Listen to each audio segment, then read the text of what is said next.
Hey folks, how we doing today? Good to see you all. Great to have you here. Welcome to Piano Tech Radio Hour on this lovely fall holiday weekend. What's up, Larry, Bill? Good to see you. Stephen, Karen. Karen, have we met? If not, feel free to unmute yourself and say hi. I'm trying to think if we've chatted. How's it No, going? I'm in Oregon. Oh, okay, cool. Well, welcome. What's your, do you mind me asking, what's your kind of situation in the piano industry? Are you, have you been at it for a while? Are you just getting started? I have been tuning as a part-time for teaching music lessons. That's what I do mostly, and then I tune for the rest of the week, and certainly in the summer when the kids stop taking lessons. But it's really, even though that's quote my full-time job, I really don't get a lot of tuning because I'm in a very rural area. Okay, cool. Well, it's good to have you here. It's nice to meet you.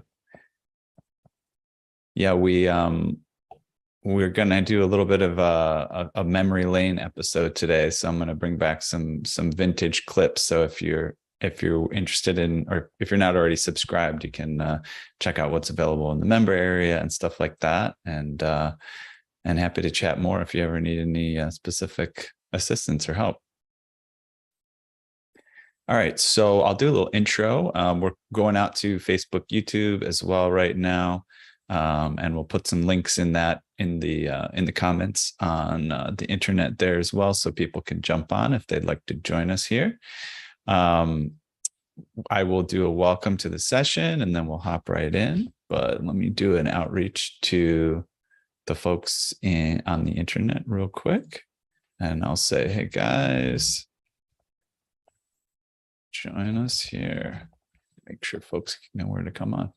All right. I'll do an intro. So welcome everyone to Piano Tech Radio Hour. We gather here every Saturday to meet with and learn from the most fascinating and knowledgeable folks in the piano world, including manufacturers, rebuilders, musicians, makers of other instruments, and of course, piano techs. Our mutual goal is to become better at our craft, help each other, and to create an ever more musical world together. Piano Tech Radio Hour is brought to you by Piano Technicians Masterclasses, an online learning resource that brings you cutting-edge instruction from piano industry masters without leaving your home. And you can find out more about that at pianotechniciansmasterclass.com. And today I thought it would be interesting to let you in on a little secret about some things that are getting developed here with Piano Tech Masterclasses and Piano Tech Radio Hour.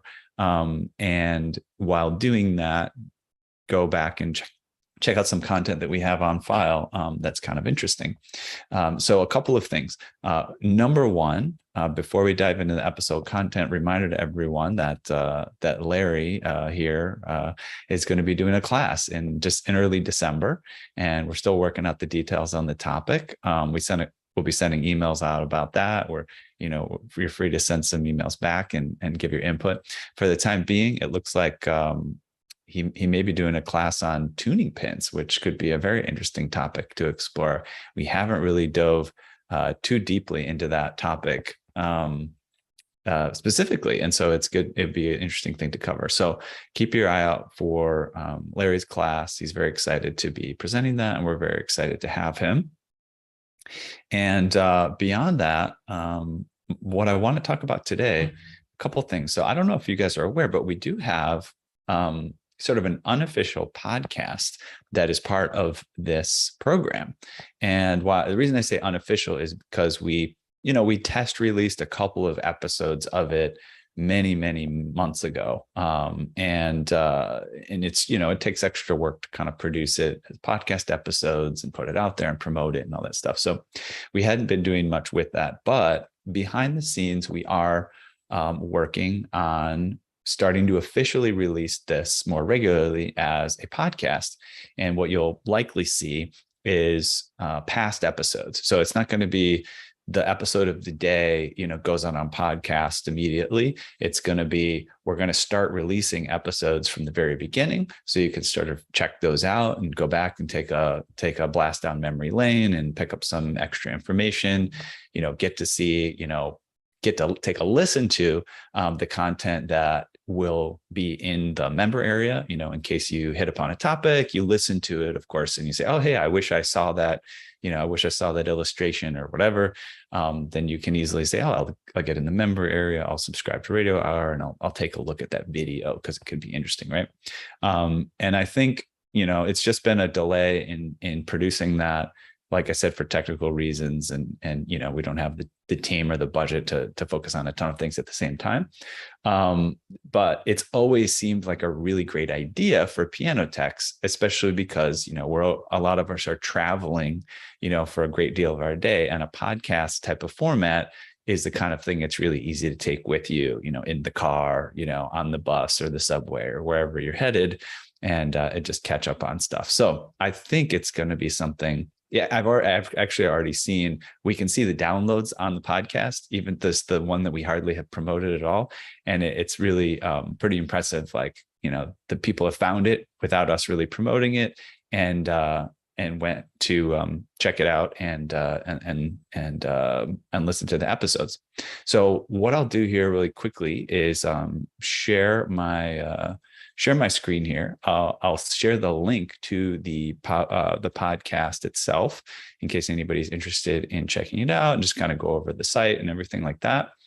And then what I'm going to do after that is actually just go back in our actual library for Piano Tech Radio Hour, not the podcast, but the videos. So you can just take a look at some of those topics that might be interesting to revisit.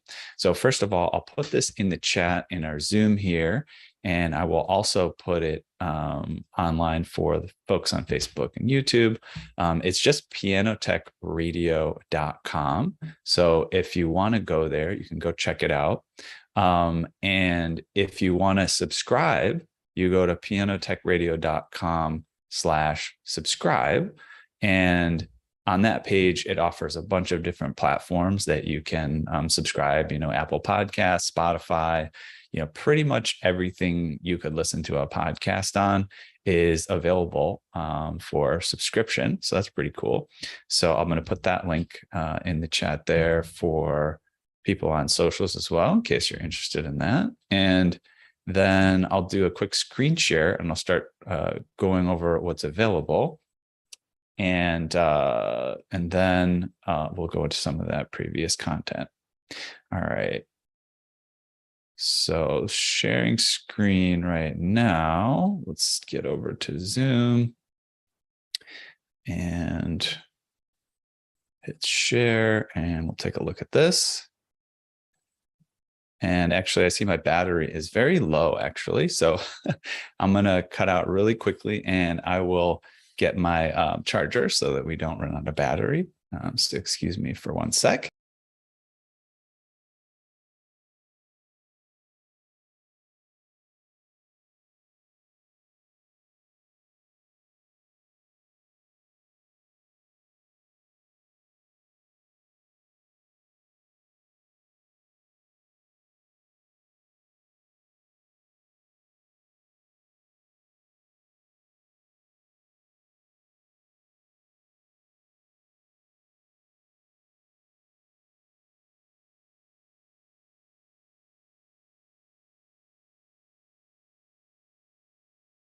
All right, thank you for bearing with me on that. So yeah, this is the site, pianotechradio.com. And actually, this is the homepage, gives a brief description of what's going on. You can already listen to a handful of episodes. If you go to episodes, right now, it will just, actually, I guess we don't have anything released right now. We did have it out for a little bit, so maybe we unpublished some of those episodes. We're going to come back out with them soon, probably in the next couple of weeks. And I'll check on the back end and see if there's some things that should be released now but aren't. But I think it's a really good time for you to get on board and get subscribed, so that when that does start coming out, you can take a look. So that's Piano Tech Radio Hour, the podcast, and look forward to having you on board with that and getting you to check out what's there. Let's go take a look into the library, and what we're going to do is I'd like to take a listen to a look at some of our previous episodes of Piano Tech Radio Hour, to just kind of see what we got on hand and have fun kind of looking back on what the journey's been like. So first thing I want to do is play this episode, basically our first episode, and this was with Rick Overton. And I won't give too much of an intro because we'll go with the intro on the video. But a really interesting episode. If you want to go back and take a listen to that one, where Rick, is a piano dealer. He's out there in the San Francisco area. He also worked in the Los Angeles area, and has some, really strong perspectives on, the piano industry, the potential of the piano industry, and especially the way that piano dealers and piano technicians should be interacting. He's a guy, I think, with I want to use the word surprising, but I will say surprising amount of kind of respect for piano technicians. And the reason I say surprising is because, at least, throughout my lifetime, there's sort of potentially been some conflict between, piano technicians and dealers, right? You don't always get paid that much for doing work for dealerships, and often there's high expectations, and it's really, some people find it hard to actually make it worth it. And then, you can't always communicate with the dealers, and you might not always be on the same page about what the piano needs and so on and so forth. But Rick is one of those guys that, you really would want to work for as a dealer. Got a lot of respect for piano technicians and what they bring to the table. And so let's listen to a clip. We'll listen to a little bit intro, and we'll listen to a bit about what he says about, what he thinks of when he thinks of good piano technicians, and then we'll move on to something else. But so let's get in here and get an intro.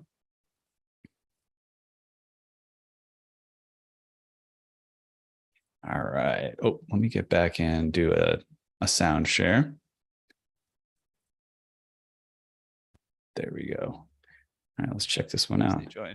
So David describes Rick as the finest piano store sales guy he's ever dealt with.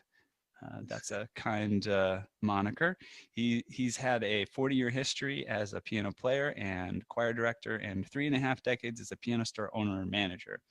He's currently owner of R. Cassman, purveyor of fine pianos in the Bay Area, and sells Stein, Graber, Grotrian, Estonia, Sauter, Baldwin, Rittmuller, Broadman, and other fine pianos.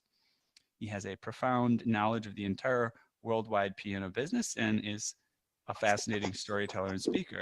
And also, Rick, we are aware of when you introduce somebody as a fascinating storyteller and speaker, that puts a lot of pressure on. So you're welcome to tell boring stories today. We won't hold it against you. Hey, Ethan. Yeah. Hey, kids. David Anderson. I'm very, very excited to be here. Been thinking about this for a long time, and Ethan just made it happen, which I'm very grateful about. There's, for as long as I've been in the piano business, since 70 whatever, 3 or 4 or some crazy thing, there's been kind of an adversarial relationship between piano technicians and stores, and that's ancient history now, because we're all a little teeny little village now, and we got to find the good guys and huddle up. And Rick Overton is one of the good guys in the retail side of the piano business.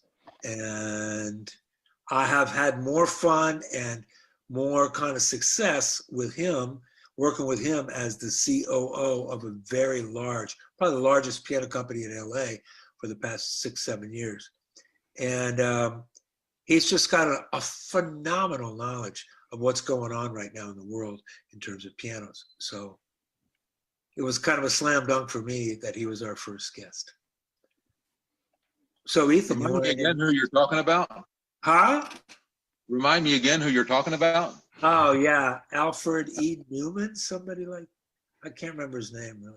So Yeah, I got some messages from people kind of saying, what are we going to talk about today? We didn't make a huge plan. We just wanted to get this going, taking action. I think that's advisable in this complicated time. Just kind of choose a direction and go there and stay positive. But I do think, it doesn't go without noticing that since Rick's been in the business so long and he is a dealer, he may have some interesting thoughts, insights into, what's the future of this industry, especially given our current situation, plans about moving forward, that kind of stuff. Again, not to put pressure on him that he should know everything, but yeah, Rick, do you have any opening statements? How you been feeling lately? Well, first of all, thank you so much. It was quite an honor to even be invited. I count you guys as one of the successes of the piano industry. If properly used, I think that you guys are the success of our industry. First of all, you're servicing the very things that we're trying to sell, and you make them sound the way they're supposed to sound.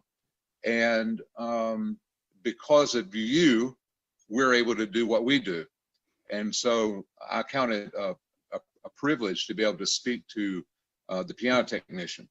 I have long held a great respect for the piano technicians who can take an instrument and make it sound from maybe okay to fantastic.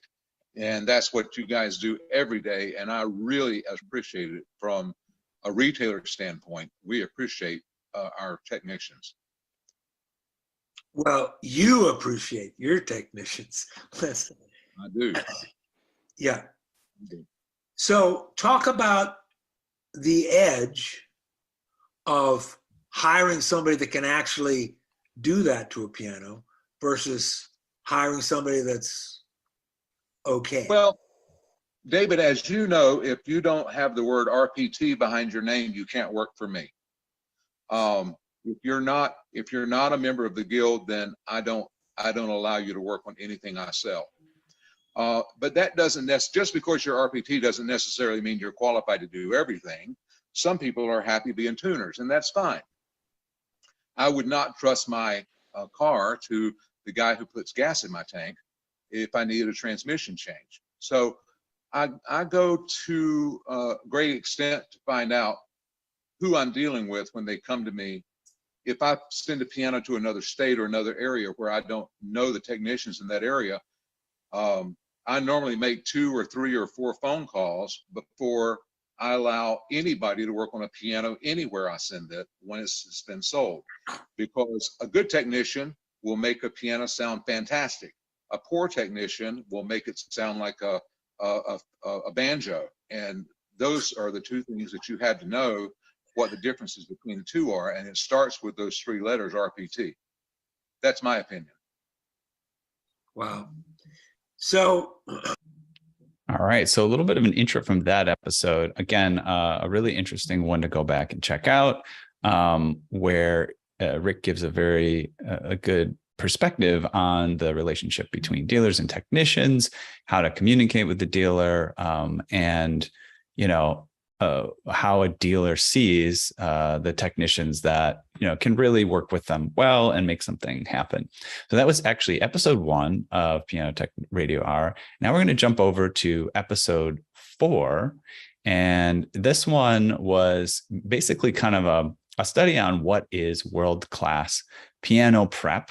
Again, we're not going to dive into the whole thing, but I do want to send a little bit of a clip out there. This one, we actually were lucky enough to have Arlen Harris and Dale Irwin.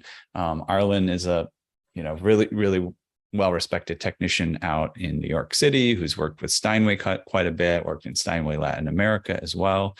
A friend of mine, as well as Dale Irwin, who's just, his name is kind of synonymous with the piano industry. Actually heard recently that he has purchased, or at least the family, the Irwin family, I think has purchased, his pianoforte supply, and will be now facilitating the acquire, that you can acquire these tools that traditionally were a little bit harder to acquire from the European market. So let's jump into that episode real quick, and we'll check out a little snippet from that. We'll get an intro on Dale and Arlen, and then we'll take a little bit of a listen to some of their thoughts just briefly.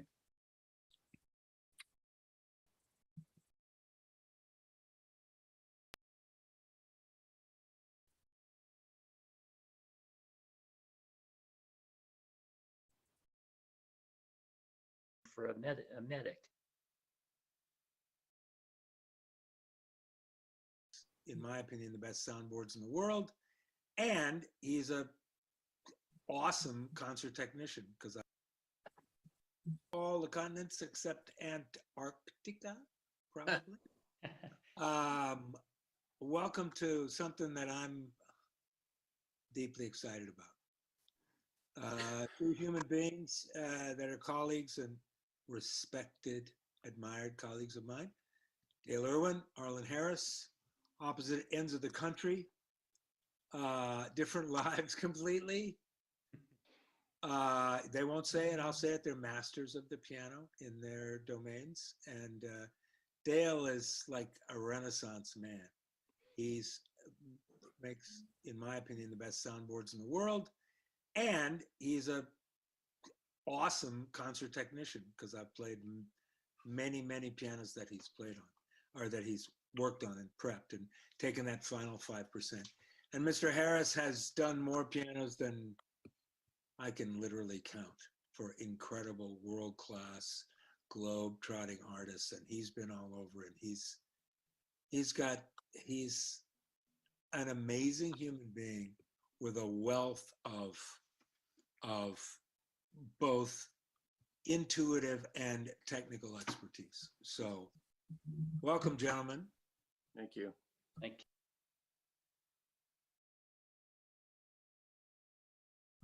Decided that what we were going to talk about was what it takes to consistently do world-class piano prep.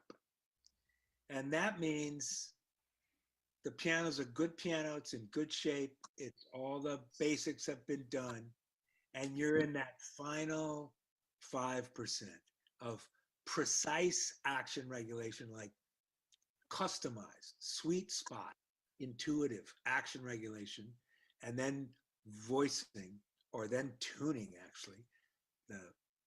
These are the three crown jewels, in my opinion, of piano preparation. Precise, feel-based action regulation, soaring, singing, musical, rock-solid tuning, and voicing to have the maximum sustain, all of this, to promote the maximum sustain, the maximum sing. So let's just start out. Mr. Irwin, give us 3 minutes on not only the what it takes externally in terms of expertise and practice, and but what it takes internally, and just kind of some opening statement from you, brother. Internally, I've always been a tone-driven animal, even from my rock and roll days. Just grew up in a family, and then over the course of the last 46 years, I graduated from working in the field to the shop because I didn't like the way piano sounded in the field, and I was limited by what I could do with them. So into the shop, I have explored hammers for 35 years, listening to tone, having others teach me about tone. But basically the driving force was within me already. It was like I just wanted to create something unusual, beyond, push the envelope. And so that is my propelling force. The details of that have evolved over time into not only installing soundboards and all of the things that go into building a piano, but selecting the materials, trying to drive the quality of the instrument much higher than could come out of a factory, There's a real teamwork that happens in our shop between Dennis Irwin, Jacob Irwin, Trix Irwin, and myself, as well as Christina Scroggins, who works here occasionally, part-time. And we all have the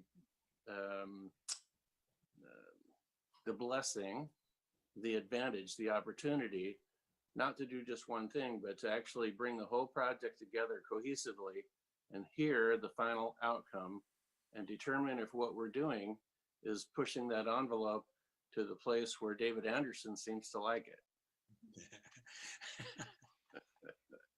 And others. Thank you so much. Mr. Harris, my esteemed, lovely colleague, give me an overview on what it is to make a piano sing. Well, first of all, I just want to start out by saying thank you to all for the invitation today. It's very kind. And thank you, David, for your kind words. I do want to point out to anybody who has not gone on to David Anderson's website, he has samples of pianos that Dale has rebuilt and that he has done all this special work on. I really encourage you to listen to them with good headphones or good speakers. You will hear sonorities and resonances and sounds that you may not hear very often at all in most fine pianos. You'll hear depth. In fine pianos and work, we try to increase the range of tone. We work with depth, we work with colors, we work with textures. You will hear things, if you pay attention, that you usually don't hear. So this is a great training. And to answer the question that David presented, I think the starting point is we are trying to make, we're part of a machine. We're trying to make an instrument to the highest possible level for recording, which is a permanent documentation of a work of art from the composer and the performer, or on the stage, that could, for the audience to get their ultimate enjoyment and to move them and to have a special situation, and for the artist to feel free to perform at their maximum.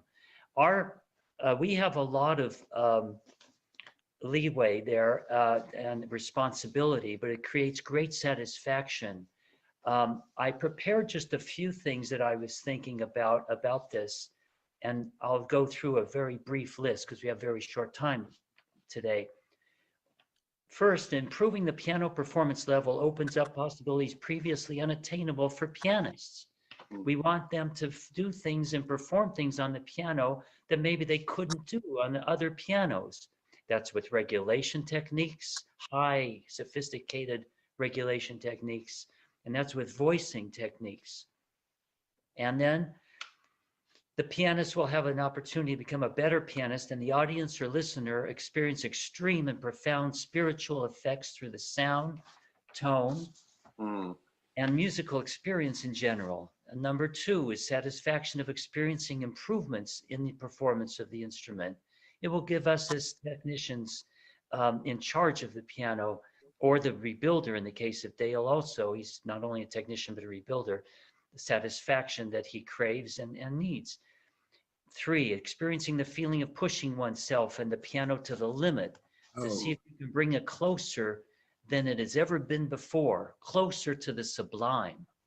To answer David's question, we're going from a really wonderful sounding piano to a sublime piano. That is exactly what we're talking about today. What's involved with doing this? Yeah. And I'm going to go, and then I'm just going down quickly the list because I'm going to go back to that.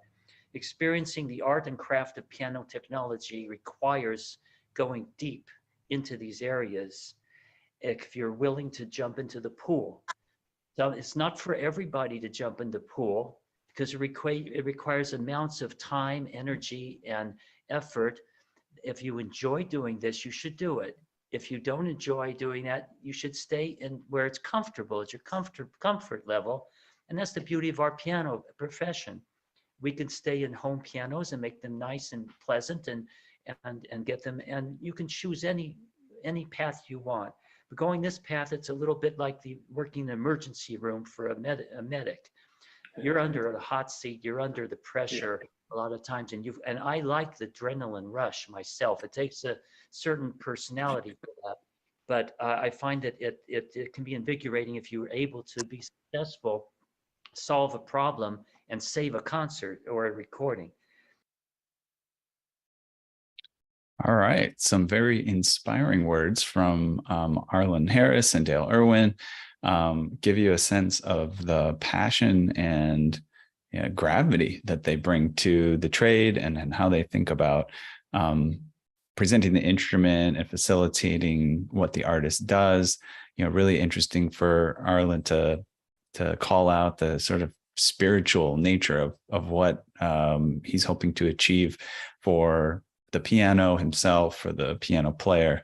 And we heard a lot about pushing the envelope, which is interesting, even though it came from multiple parties. So glad to get in that little snippet from that lecture. Again, that was lecture number 4 from our collection. And now let's skip on to lecture number 5, which actually happens to also include Arlen Harris and Dale Irwin. In this one, just want to give you a sense of some really cool demos that Arlen was able to present to help explain, the hammer and how it functions. So let's pull that one up.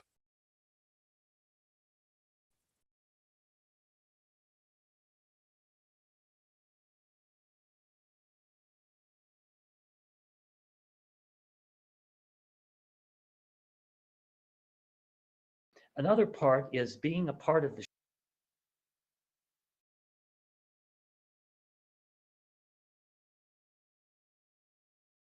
hot spot.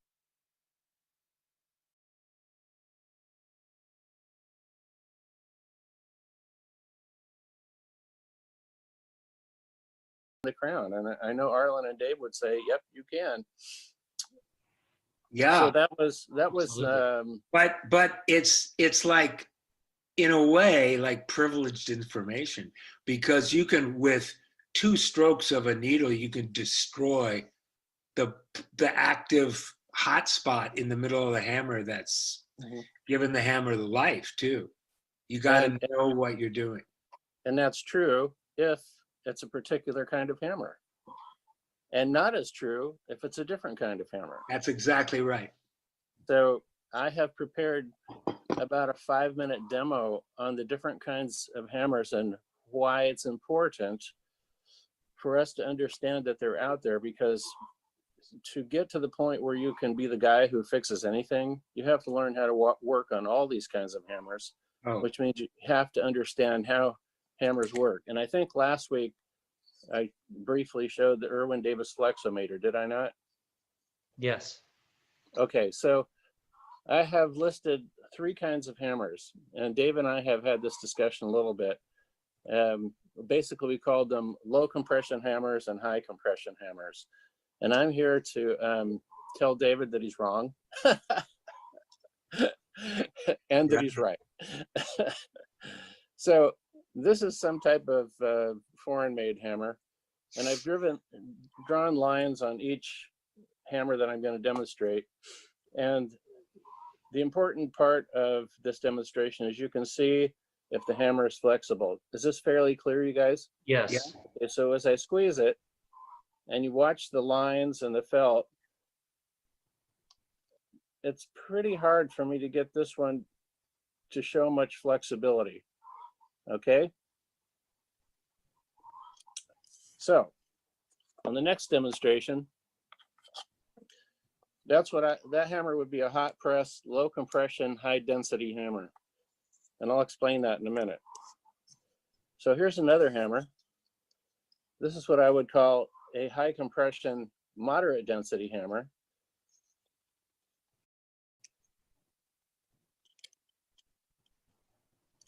And you can see the top moves down. A lot more movement. A lot more movement. You can really see the lines. Okay.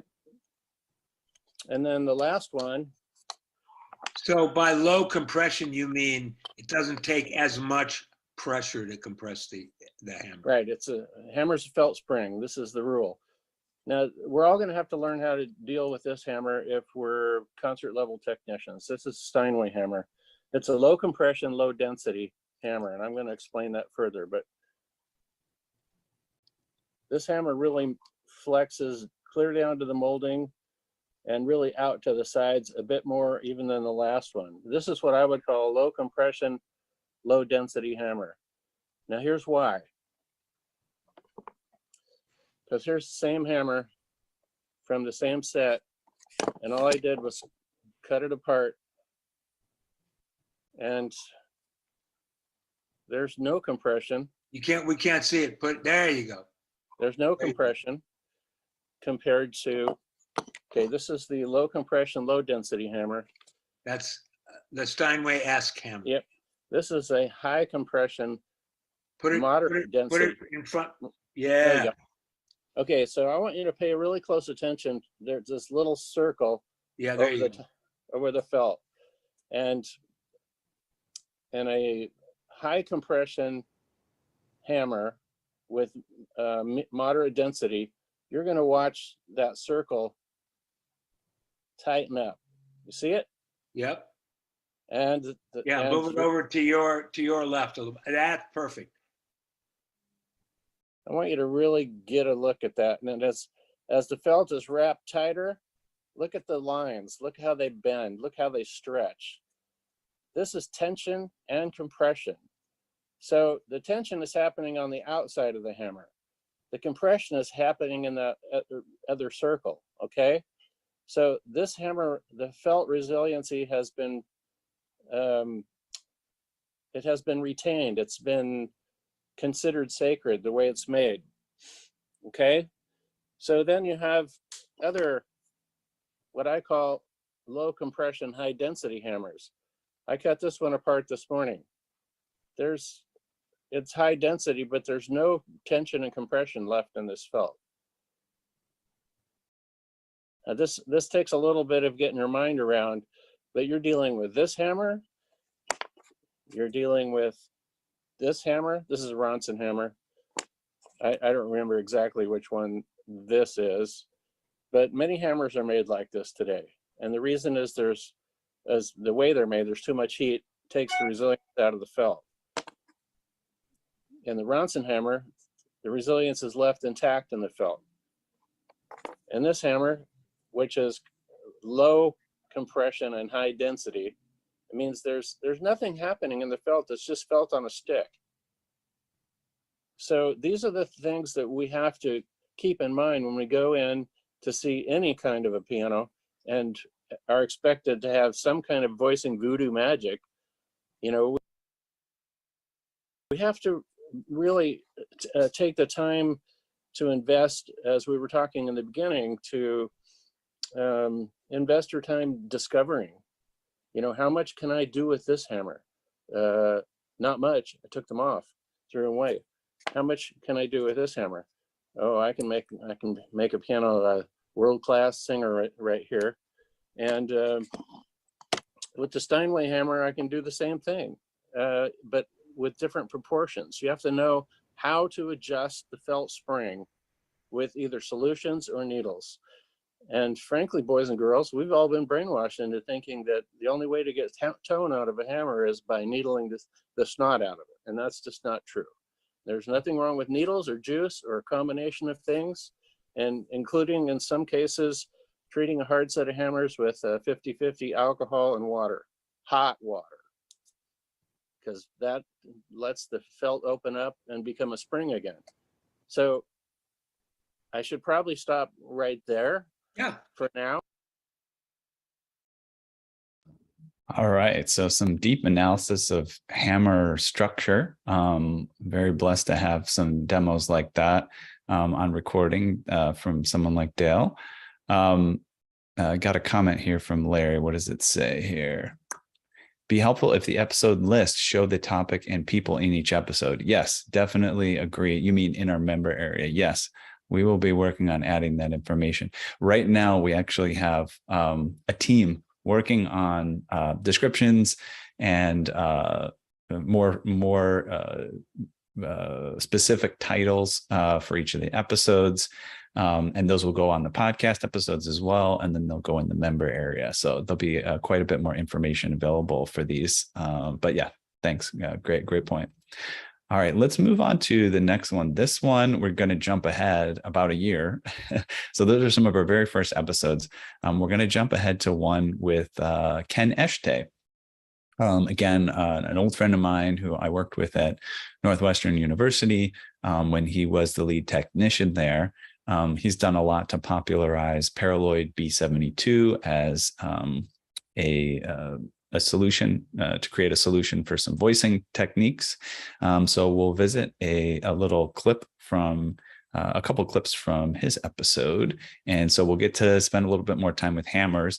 One thing for those of you that aren't aware, that aren't in the member area, we do have quite a bit of content on the ins and outs of voicing from lots of different perspectives. And I think there's really enough to give you a very broad understanding and develop your tastes and your abilities as a voicing expert. If you want to dive into what we have available, we have lectures from,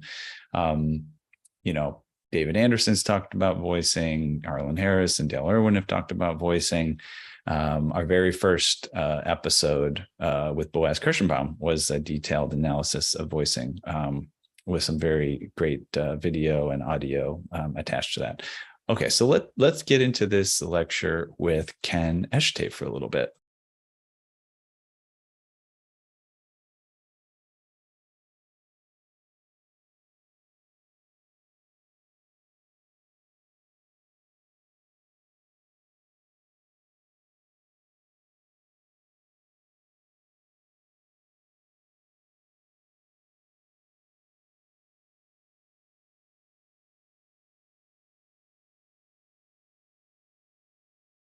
So Ken is originally from New Orleans, studied music in college and played in the military band at West Point. And then following his service in the military, he attended Tulane University, was awarded a fellowship to study conservation at the Smithsonian Musical Instruments Division. He remained as a contractor at the Smithsonian and completed 3 major conservation projects on historic pianos.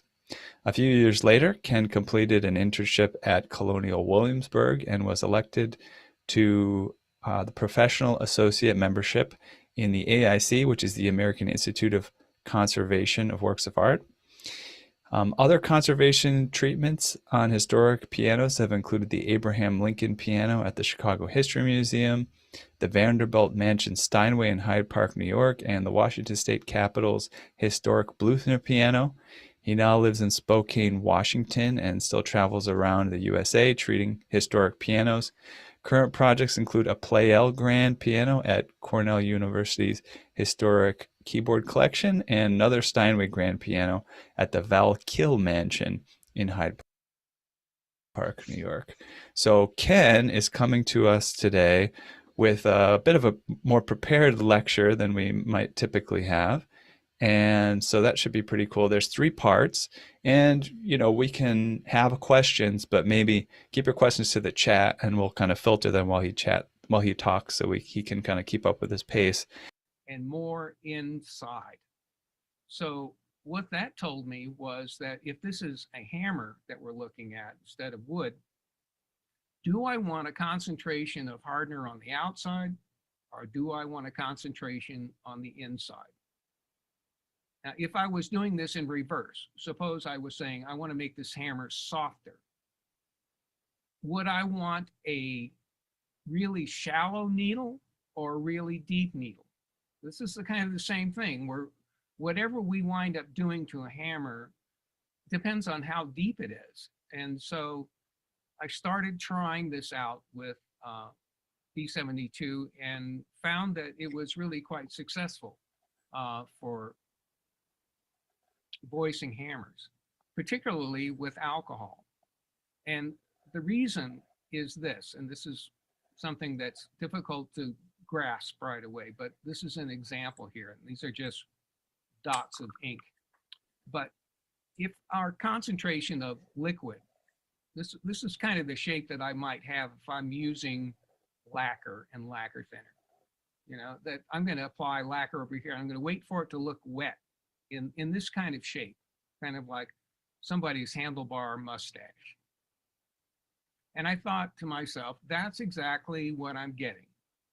A hammer that's just like it is when it's wet. But in actuality, this might be more like what I'm getting, because unless that's a really slow solvent like alcohol, a lot of our material that we put in is not going to stay where we thought it was. It's going to migrate towards the surface where it's evaporating.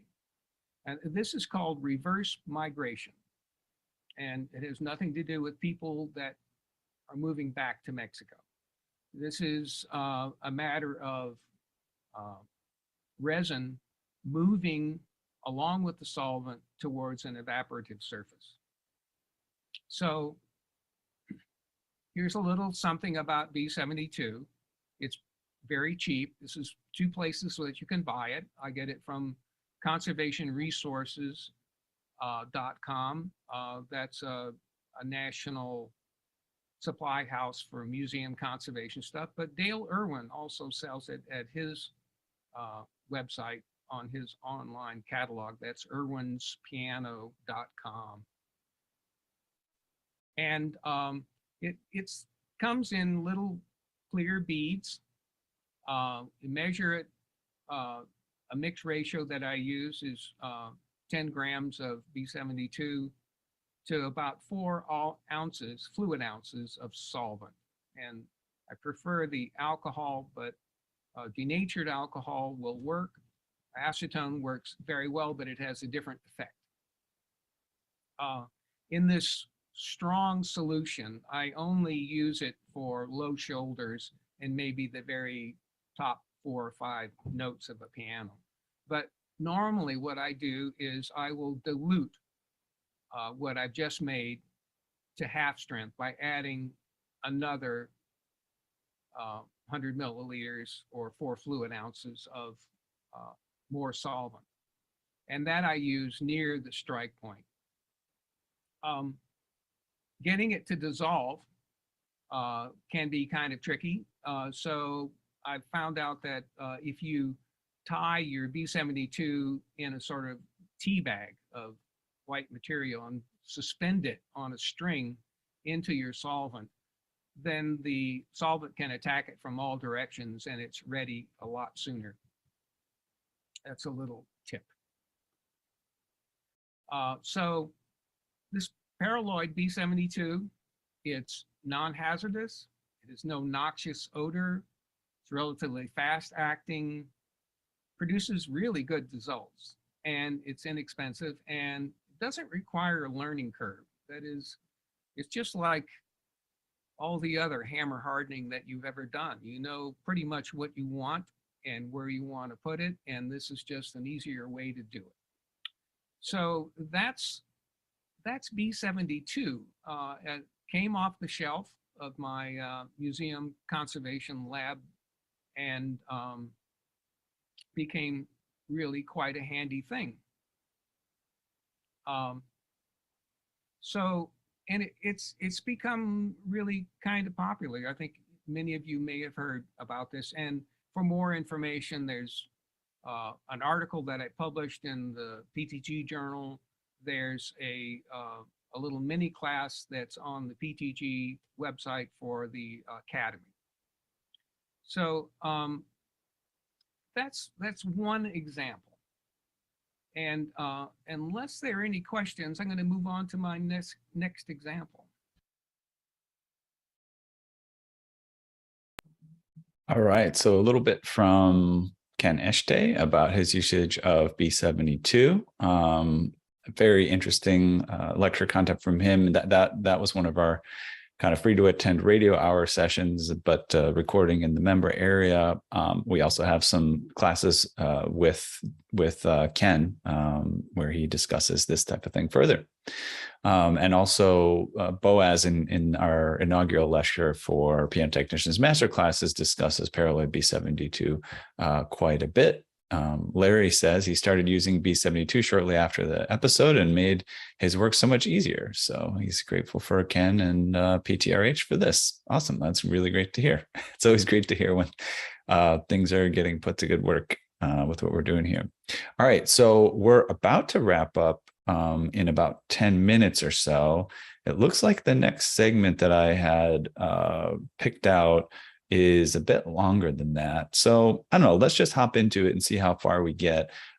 We did cover quite a bit of technical info, and I did want to jump into a session that I had done with Carl Lieberman in Los Angeles, just to kind of give a nice perspective from like a generalist approach to the piano industry, and yes, understanding our technical skills, but also just being well-rounded as a piano technician, and having something interesting to say, and developing those relationships both inside and outside the piano industry. So we're going to cover a little bit about that. We only have about 5 minutes left in the episode. Maybe we'll go over slightly late to finish a thought, but yeah, let's dive into that and make sure we can spend a minute chatting with Carl.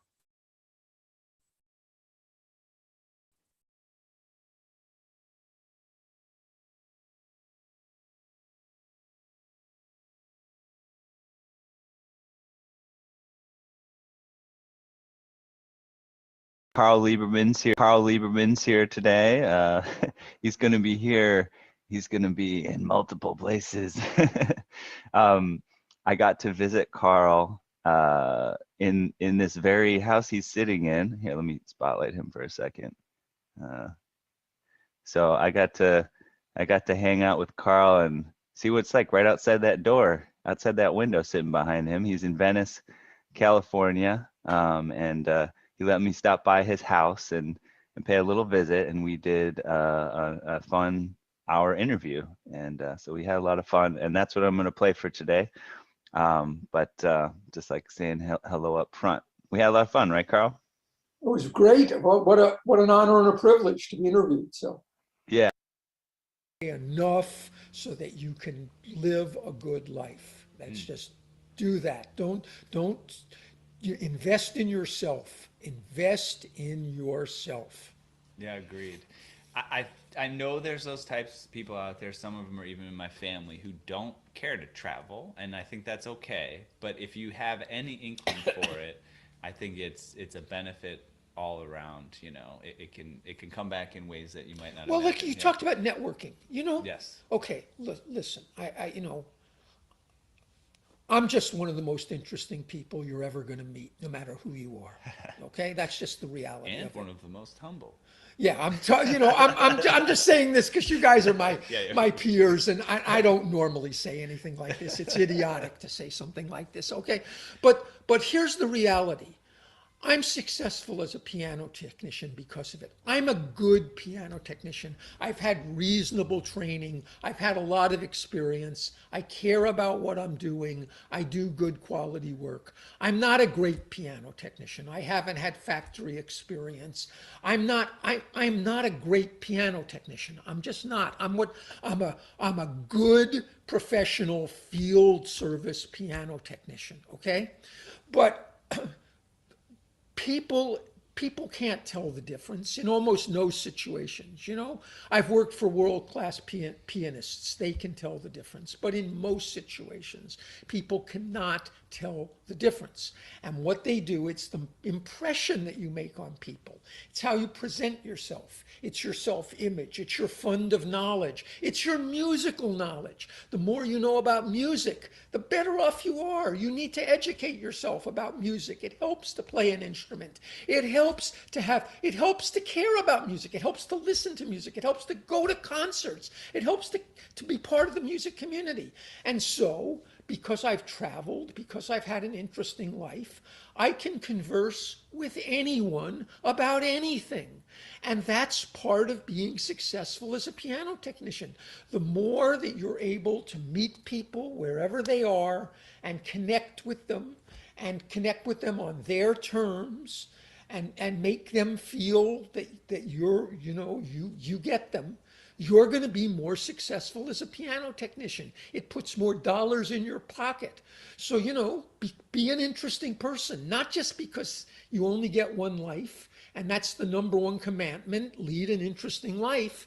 It will help in your business to be a successful piano technician. Yeah, agreed. And I think an interesting aspect of that too, what you said, it's like, as they say, it's the interested people that are interesting, right? And so what I noted about what you said is that you've been able to converse, right, with people. And what it really is that you've probably taken an interest in the people that you meet, you hear about their story, and then you have another conversation with someone else, and that just helps inform how you have a conversation with someone else.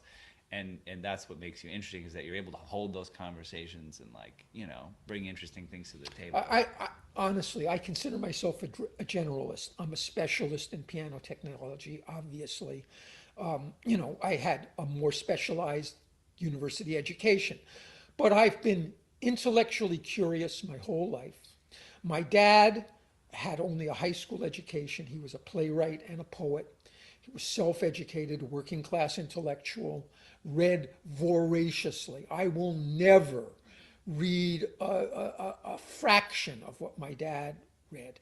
But my dad was a guy who knew interesting people, everyone liked to have him around because he could hold his own with anyone.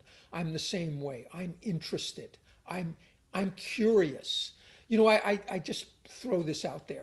But I have a close friend who won the Nobel Prize in Physics 3 years ago. I spend a lot of time having dinner with him frequently. I can't believe that he's willing to spend the time to hang out and talk with me. We've become friends, and he's not at all condescending. But I have a wide range of people that I interact with all the time. And it forces me to learn about what they do. And it forces me to be more curious. And it's a privilege to be around other people who are expert at what they do. And these people, by the way, are not above asking me about what I do. And they're curious about what I do. And so my friend Barry, who's the physicist, he just gave a talk in front of thousands of people worldwide on curiosity. This is someone at the highest level as a scientist in the world. And the thing that he is focused on, the thing that drives him, is curiosity.